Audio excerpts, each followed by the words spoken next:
Hello friends and welcome to the Union Labor Advisory Network. I'm Mike Fina.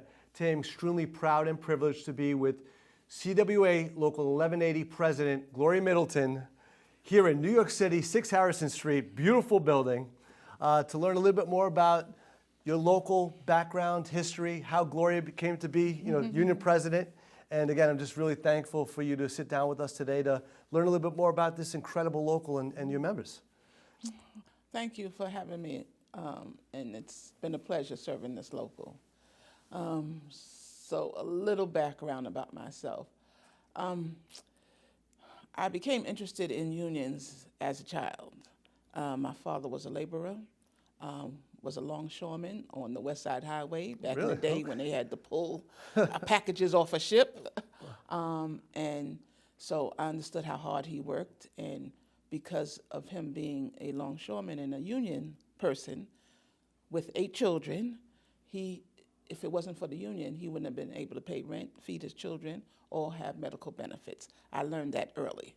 ILGW used to have a benefits building where he would take us to go to the dentist, to see the doctor, to see the pediatrician, all of that.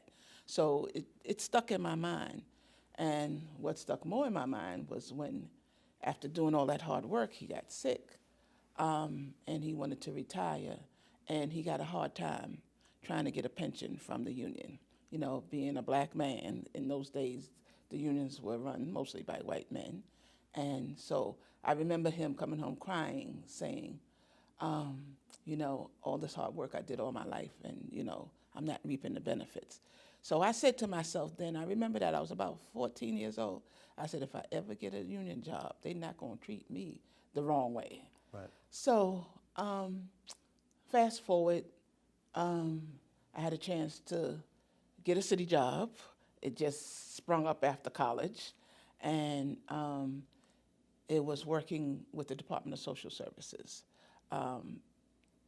providing benefits for people in my neighborhood. I was going to be actually working in Harlem on 125th Street, which is where I'm from, Harlem, and still live, by the way. And so getting into civil service and learning about unions as a worker, I saw some things weren't right with management, and I always had a big mouth. And I would say things, and people would ask me, well, why don't you run for shop steward? So fast forward, as I kept growing in my civil service titles and changing unions, it kept going. Gloria, why don't you run for shop steward? Because I always had a big mouth, like I said, and I'm always going to speak up for injustice. So fast forward, when I became a training specialist at the Office of Training Income Support way back in the day, ran for shop steward there, and I ran into Gwen Richardson, who saw I could organize people in a workplace, because we had lots of issues going on with training. The state wanted to take it over, and I would pull people together so we would have union meetings. And then an opening came in CWA 1180, and she said, why don't you apply for the position? I said, do what? She said, apply for it. So I did, and as it was obviously meant to be, I got the job. So worked as a staff rep from 1995 to 2001 when Arthur asked me to run for Secretary-Treasurer.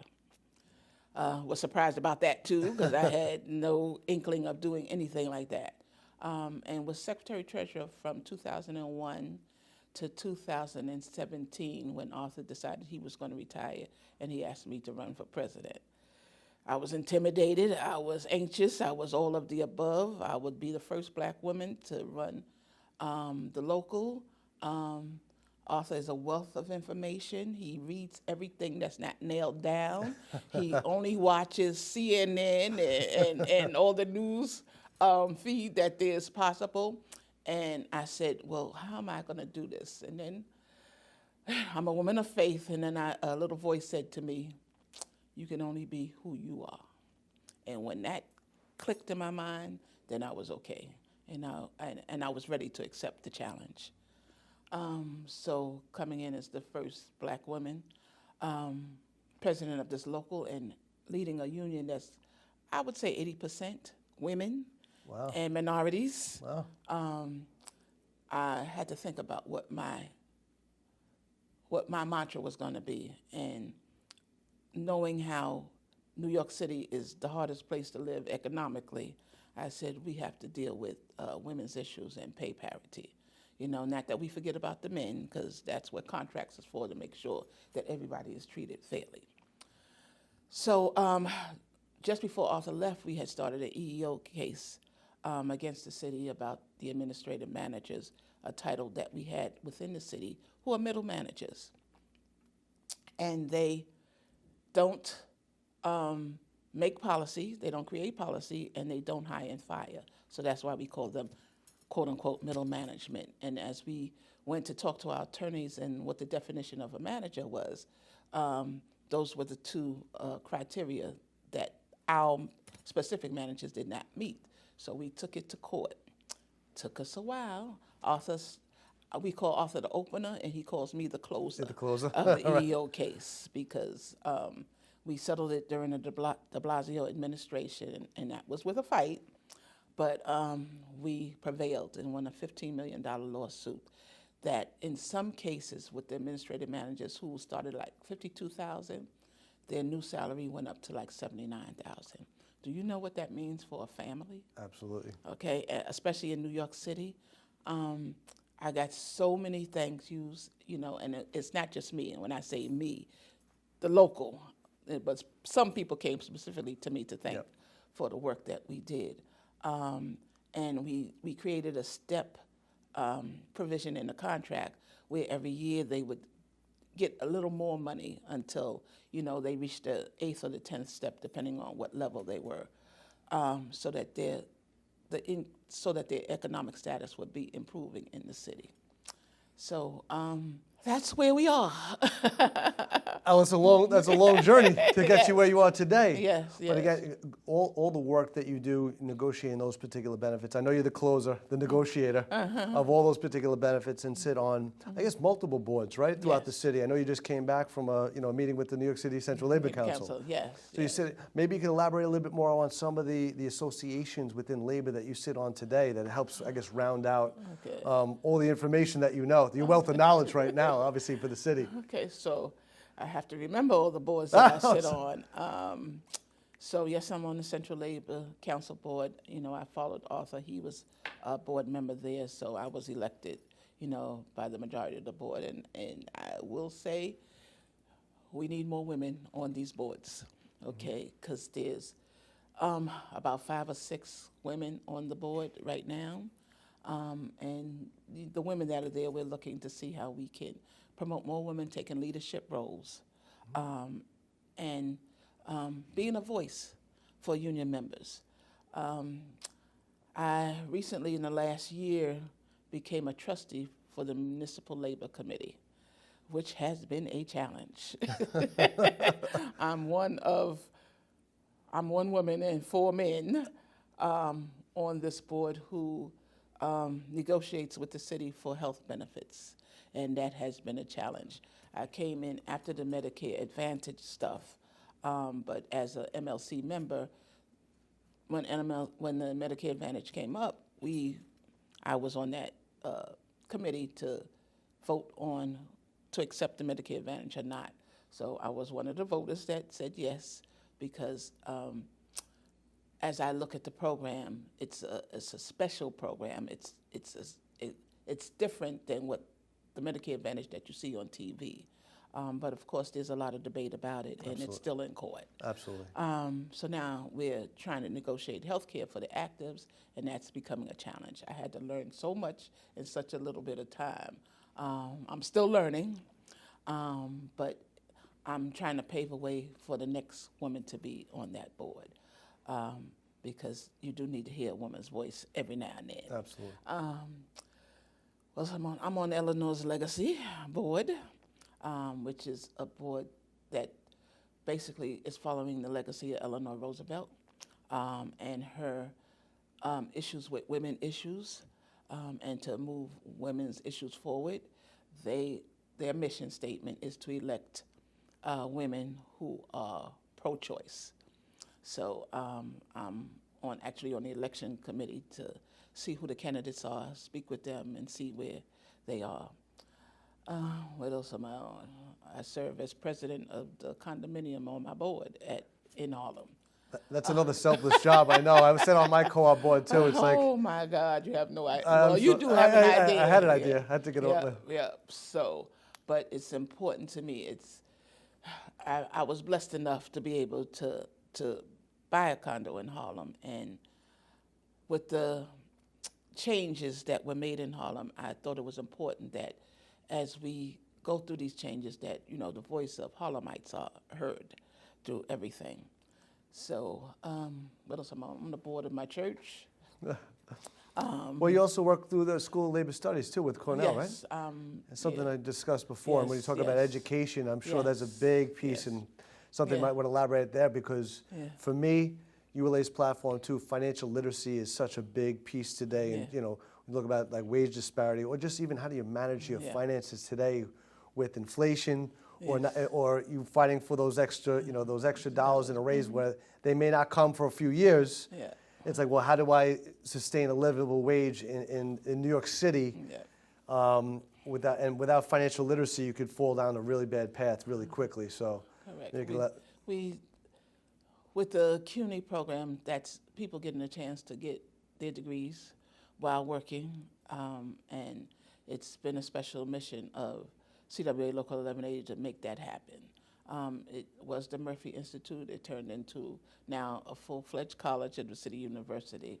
Funding is always an issue, but we get it done. And our members evolve from that. Another thing that we're fighting for is once they get their degrees, how do we get the city to recognize that and to promote them and to get them pay equity? So that's our next step in working on that. I'm sure Arthur talked about the diversity scholarship that we give out every year. He did not go into maybe elaborate on that. He didn't go Okay, into he didn't say that? No. So we raise funds every year to give certain students of color, who have thrived in getting their education, a $10,000 scholarship reward.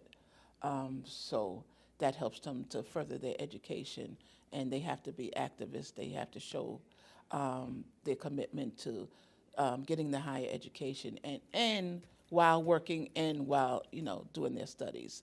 So we've had some phenomenal students that have gotten that award. So we do a lot. Well, you and your local, your executive board, I've been very fortunate to know a good group of people. I mentioned Damien as well, and just been a really good friend and somebody as a mentor to me within labor, learning how to support others. And I mentioned my charitable group. I'm a Rotarian, and their motto is service above self. Yeah. And when I look at the executive board and the union leadership, you are servicing others.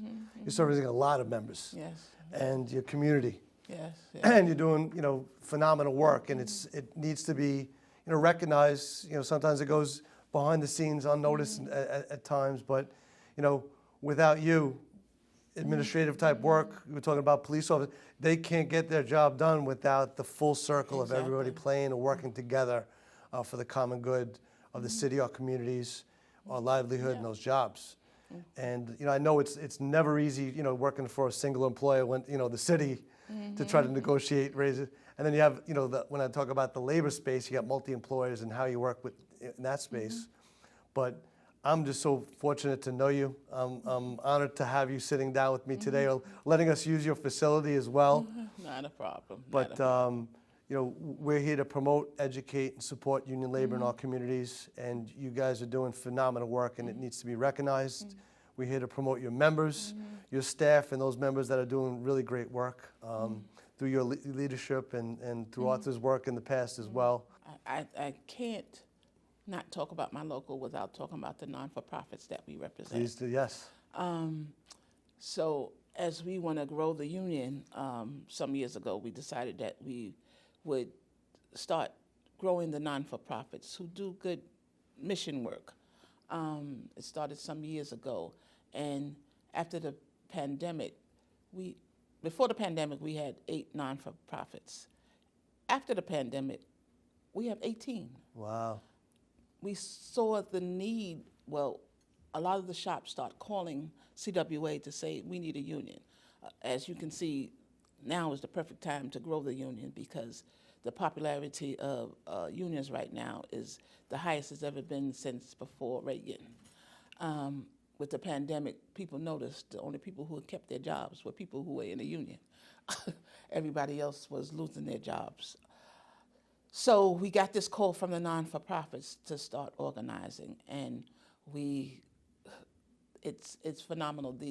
These non-for-profits who have wonderful missions, Human Rights First, Human Rights Watch, the Audubon Society that we call the Bird Union, the Sunrise Movement, just to name a few.